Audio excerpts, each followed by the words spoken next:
Bonjour à tous, c'est Cameron Lamar. Depuis l'hôtel Castel Émeraude à Amélie-les-Bains pour le Reflet du Miroir, où je reçois aujourd'hui une artiste hors du commun. En 2019, elle deviendra l'une des révélations de la scène musicale française, de par sa voix et sa beauté. Le Reflet du Miroir, c'est aujourd'hui le reflet de Léona Winter. Bonjour Léona. Bonjour. Merci beaucoup d'avoir accepté notre invitation dans le Reflet du Miroir. Mais de rien, c'est avec grand plaisir. Vous connaissez le principe de cette émission, il est très simple. Vous êtes assise face à un miroir et j'aimerais que vous me décriviez la personne que vous voyez dans ce miroir. La personne que je vois là dans ce miroir, déjà elle a beaucoup de maquillage. Beaucoup de maquillage. Peut-être trop pour certains et pas assez pour d'autres. Mais en tout cas ce que je vois c'est l'accomplissement de beaucoup d'années de travail, de recherche sur moi-même et sur le personnage de Léona. Donc voilà, c'est ce que je vois, c'est un petit peu l'accomplissement d'un rêve aussi. Comment définirez-vous votre caractère ? Mon caractère, je suis plutôt douce. Mon caractère, ouais, je suis plutôt douce, je suis plutôt sincère, assez authentique. J'essaye en tout cas de le rester au maximum. J'aime revenir à mes origines, j'aime parler avec les gens, j'aime apprendre d'eux. Et voilà. Qu'est-ce que j'ai dans mon caractère? J'ai aussi des défauts, évidemment. Je suis quelqu'un qui est assez rancunière en l'occurrence, puisque là je suis en femme. Et je suis aussi un petit peu, je dirais pas sensible, mais je dirais même plutôt susceptible par moment. Mais voilà, ça fait partie de ma personnalité aussi et je l'assume complètement. Parlez-moi un peu de vos débuts, d'où vous est venu ce goût pour la musique ? Alors moi j'ai toujours baigné dans la musique de toute façon, même quand j'étais dans le ventre de ma maman, elle me mettait le casque audio avec du Céline Dion sur le ventre. Donc j'entendais déjà de la musique avant même de naître. Après la musique, c'est pour moi une échappatoire, c'est vraiment c'est une obligation pour moi d'avoir de la musique toujours dans ma vie. J'ai commencé les cours de chant, de danse et de théâtre à l'âge de 8 ans. J'en ai fait pendant 12 ans, donc jusqu'à mes 20 ans, même si je prends encore des cours de chant aujourd'hui, pour toujours perfectionner ma voix. Et après, comment Léona est venue, tout simplement sur un coup de tête, sur une soirée improvisée où dans mon bar, on a mis toutes les femmes en hommes et les hommes en femmes. Et donc j'ai chanté en femme et ça a beaucoup plu. J'ai vu dans le regard des gens que ça a été extrêmement plaisant pour eux et que voilà, qu'ils avaient les étoiles dans les yeux.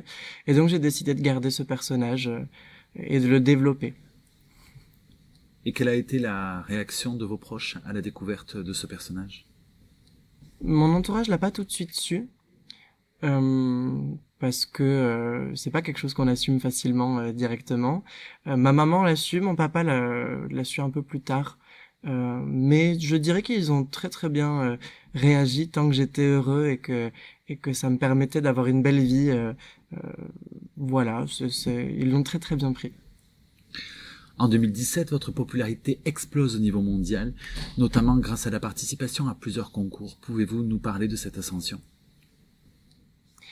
Oui, alors moi j'ai tourné une émission de télé au Chili en 2016, du mois de juillet jusqu'au mois de décembre 2016, une émission qui est sortie qu'en 2018, qui s'appelle The Switch Drag Race, que j'ai pu gagner d'ailleurs en 2018, le 16 juillet 2018. Après en 2017, j'ai gagné aussi plusieurs concours de beauté et de talent. En l'occurrence Miss Europe Continentale 2017, aussi Miss Latina Continentale 2018, ce qui m'a permis de me représenter 2 fois à l'équivalent de Miss Univers, qui est Miss Continentale à Chicago. Mais bon, je suis arrivé que que sixième sur 31 les 2 fois.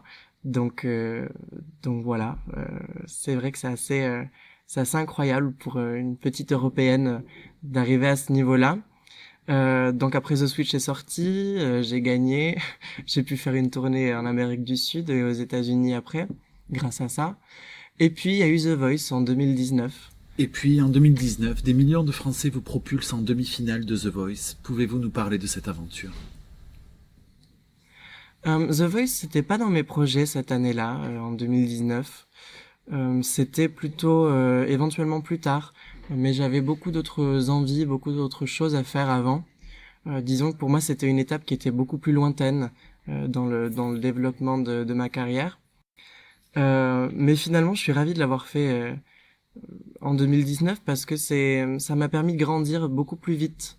Euh, Autant moralement que physiquement, d'améliorer les maquillages, d'améliorer la voix, d'améliorer ma présence même et tout ce que je dis, toutes les interviews que j'ai pu faire, ça m'a beaucoup apporté.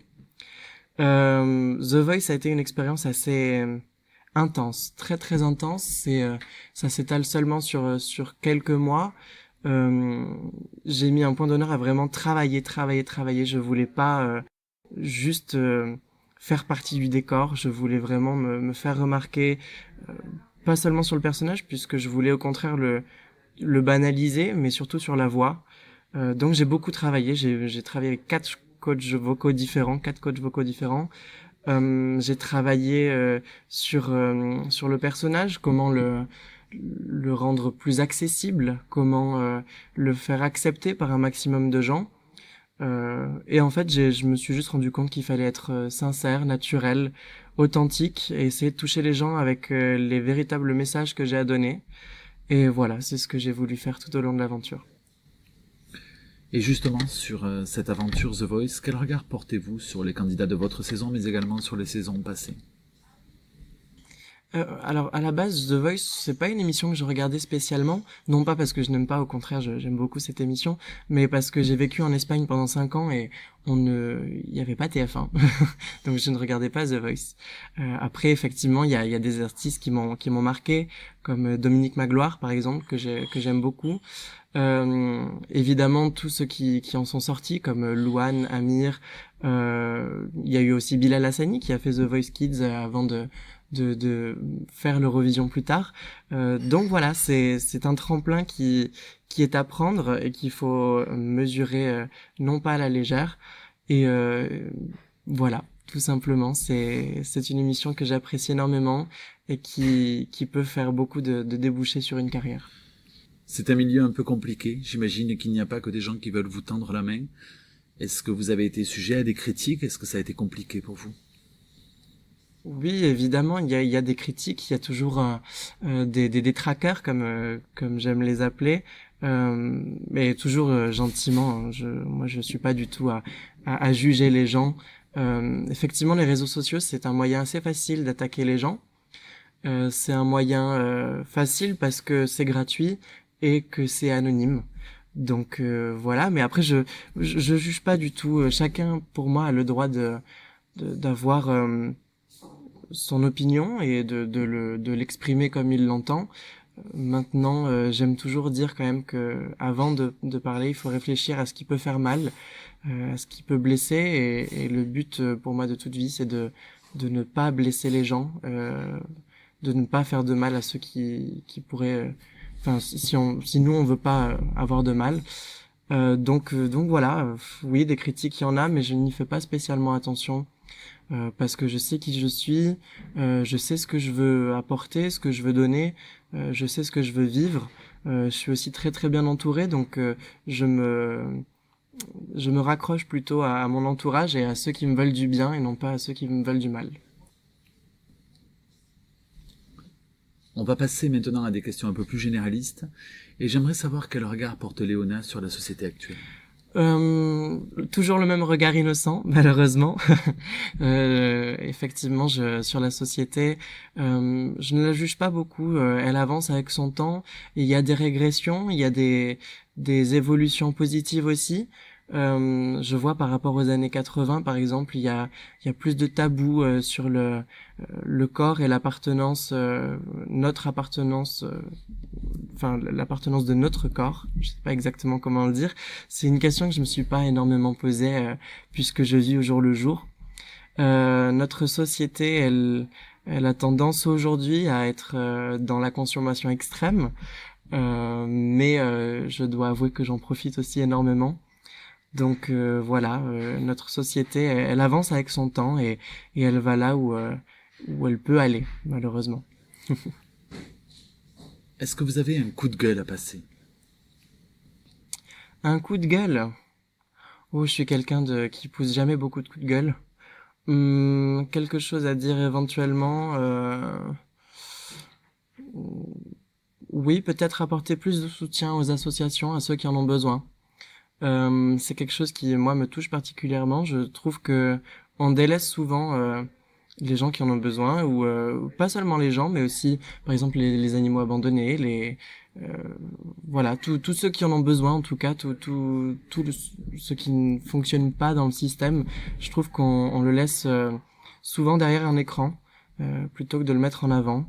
Voilà, ce serait mon petit coup de gueule personnel, mais je suis pas quelqu'un qui a tendance à pousser des coups de gueule. Nous arrivons maintenant au jeu du déjà fait, jamais fait. Il est très simple, je vais vous poser toute une série de questions et vous me répondrez rapidement déjà fait ou jamais fait. Ok, Le saut en parachute, jamais fait. voler quelque chose, Je l'ai déjà fait. faire la bourse sur la plage, Je l'ai déjà fait. la chirurgie esthétique. Jamais fait. Est-ce que vous êtes déjà caché derrière le personnage de Léona? Déjà fait. Des projets d'adoption? Non, malheureusement pas. Chanter une chanson que vous avez détestée? Déjà fait. Consommer des produits illicites? Jamais fait. Des tatouages? Jamais fait. Voter Marine Le Pen? J'ai jamais fait. Menti durant cette interview? Non, je l'ai pas fait. On dit souvent des artistes et plus particulièrement des chanteurs qu'ils cachent derrière leurs chansons parfois une grande sensibilité et parfois de dures épreuves. Est-ce que c'est le cas pour vous? Oui, effectivement, pas sur toutes, parce qu'aussi dans ce que je fais sur scène, je le fais surtout pour le partage avec le public, donc j'essaye de les faire chanter, de les faire danser, de les faire rire aussi, un maximum.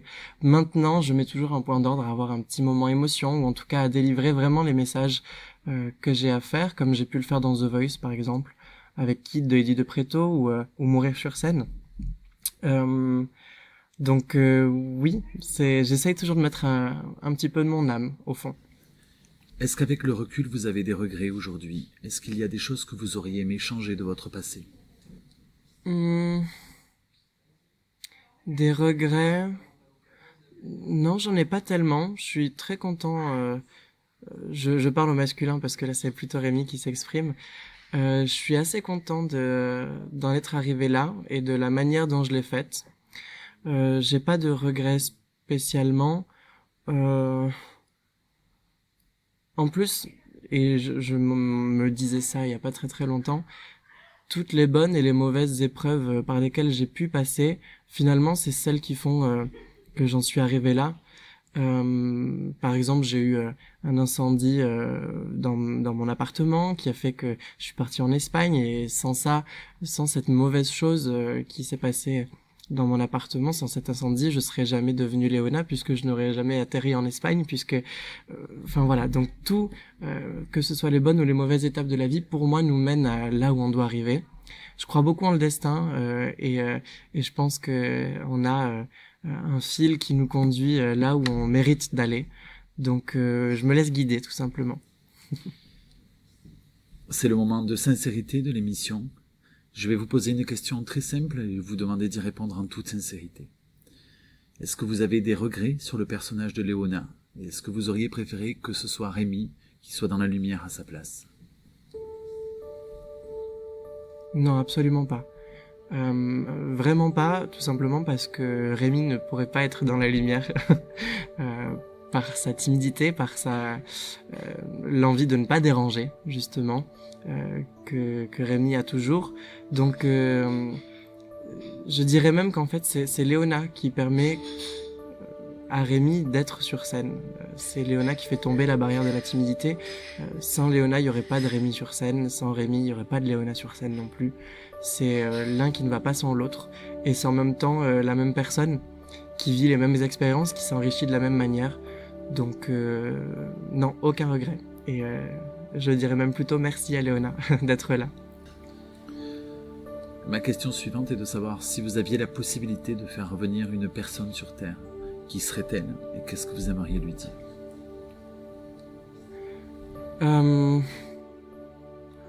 J'en ai pas spécialement. Comme je le dis à chaque fois, je vis avec les bons et les mauvais moments. Je pense que tout a sa place dans une vie, et s'il y a des personnes qui sont disparues, c'est parce qu'il le fallait, ou s'il y a des personnes qui nous manquent, c'est parce que ça nous aide aussi à avancer. Donc non, au contraire, quand je suis sur scène, surtout dans des moments très très importants, je repense à toutes ces personnes qui sont plus là. Je les imagine derrière moi en train de me pousser sur la scène et à me permettre de me délivrer. Donc non, c'est les personnes qui sont là m'aident à aller plus loin. Donc je ne ferai revenir personne puisque je m'en inspire. Bien que vous êtes encore jeune, si aujourd'hui vous prenez le temps de vous arrêter, de regarder en arrière, quelle serait pour vous la personne qui aura le plus compté dans votre carrière? C'est très simple, c'est mon mari, c'est évident. Mon mari, bon, on n'est pas tout à fait mariés, on est juste en couple depuis bientôt 10 ans. D'ailleurs, il est là, sur la photo à côté, mais comme toujours, il est toujours présent à côté ou derrière moi. Donc oui, non, sans lui, j'aurais jamais, je me serais jamais épanoui comme je le suis. Il me protège, il m'aide à aller de l'avant, il me conseille parce que je suis aussi quelqu'un d'assez indécis. Donc il m'aide à prendre mes décisions, à me faire confiance. Il m'a beaucoup apporté, il m'a aidé à me construire. Et je le remercie toujours autant à la fin de mes spectacles ou à travers mes chansons. Voilà. Je vais maintenant vous demander de regarder dans le miroir la caméra qui se situe derrière vous et de vous adresser à tous vos proches, à vos amis, à votre famille, à votre mari. Qu'est-ce que vous aimeriez leur dire aujourd'hui? Ça va paraître forcément bateau, mais tout simplement merci. Merci de votre soutien, merci de croire en moi, de ne m'avoir jamais mis de côté par rapport à mes différences ou à ce que je voulais faire de ma vie. Donc voilà, c'est une immense fierté d'avoir une famille et un entourage aussi ouvert d'esprit, aussi sain, qui m'apporte énormément. Donc merci beaucoup, tout simplement. Nous arrivons maintenant à la fin de cette interview. Je vais vous demander un tout dernier exercice. Celui de vous regarder les yeux dans les yeux, face à face. Nous allons voyager tous les deux, si vous le voulez bien, et remonter au 20 mars 1995, où vous étiez Rémi, ce petit garçon qui voyait le jour. Après toutes ces années et ce magnifique parcours, qu'est-ce que vous aimeriez dire à Rémi? Quels conseils vous aimeriez lui apporter aujourd'hui? Tout simplement, j'aimerais lui dire de profiter, d'avoir confiance en lui, et d'acquérir un maximum d'expérience, de rester authentique et toujours proche des gens qu'il aime. Voilà. Vous êtes fier de lui? Très fier, très très fier de lui. Je suis très très fier d'avoir réussi tout ça. Mais pas seulement de lui, puisque c'est pas seulement grâce à lui, c'est aussi grâce à tous ceux qui l'entourent. Donc oui, non, très très fier, c'est sûr. Merci beaucoup, Léona. Merci à vous. Merci pour votre sincérité. Merci. Et nous vous souhaitons vraiment tout le bonheur du monde. Merci beaucoup. Je prends et j'espère qu'on se reverra vite. À très vite.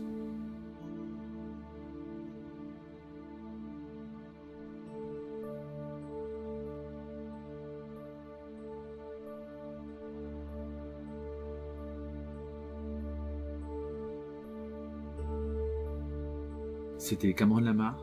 À très vite dans le reflet du miroir.